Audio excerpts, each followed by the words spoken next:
Ngeri, Tempo bocorkan penjagalan Anies oleh penguasa. 2022 itu udah dideklarasikan dan semenjak itu sudah ada gangguan-gangguan terhadap pencalonan Anies gitu kan. Macam-macam bentuknya. Itu kan kasus hukum ada ya kan di KPK ya. Iya, di mana Formula E ya. Di Formula E gitu kan yang sampai saat ini juga belum jelas nih ujungnya seperti apa yang kasus hukum Formula E.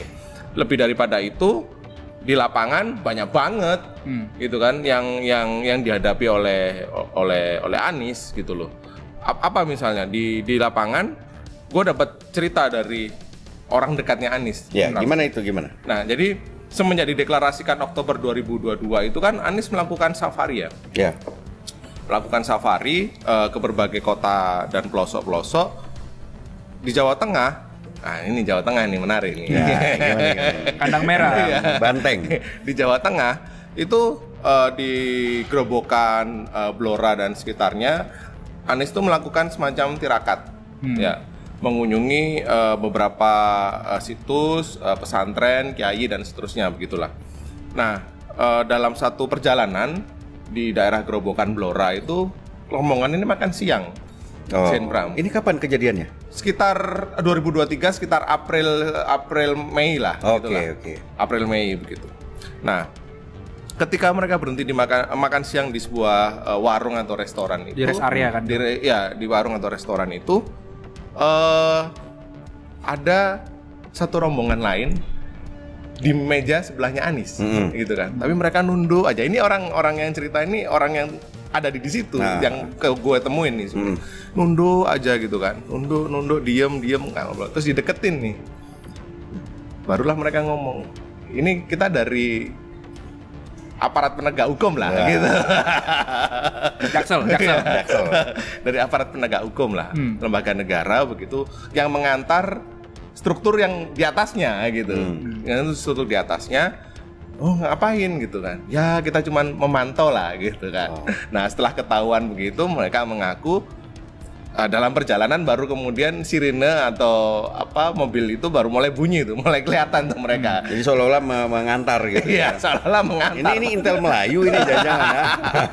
Karena pada waktu itu juga sebelum ditegur oleh timnya Anies atau kelompoknya Anies, mereka melihat bahwa ini sempat foto-foto juga gitu loh, kayak mungkin laporan lah ya, bikin laporan, bikin report ke atasnya gitu kan, lagi di sini gitu kan.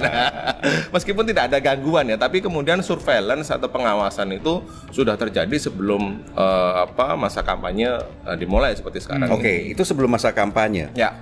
Terakhir hari Sabtu lalu ya, pekan lalu, Anies dilarang masuk ke UGM. Ya. Nah, ceritanya seperti apa, Kak? Nah, ini kan rame juga tuh Pram yang lu sebutin itu, bahwa Anies dilarang ikut atau kemudian datang dalam sebuah diskusi yang digelar di Universitas Gadjah Mada.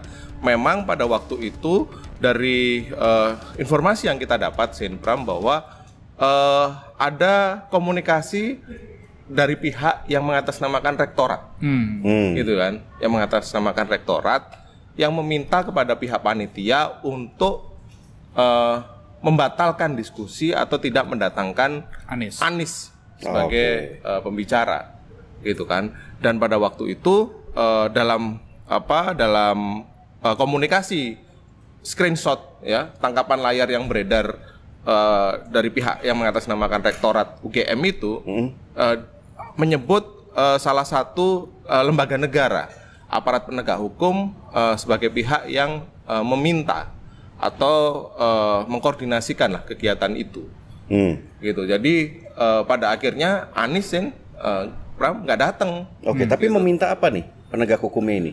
Itu tadi Pram, yang gue bilang tadi, tidak datang, atau kalau memang dipaksakan datang atau tetap nekat datang, itu bisa ada pembubaran. Wah, sampai segitunya untuk berkumpul saja tidak boleh ya? Iya, begitu. Jadi ada sampai semacam penjagalan atau penghalangan seperti itu, Bram.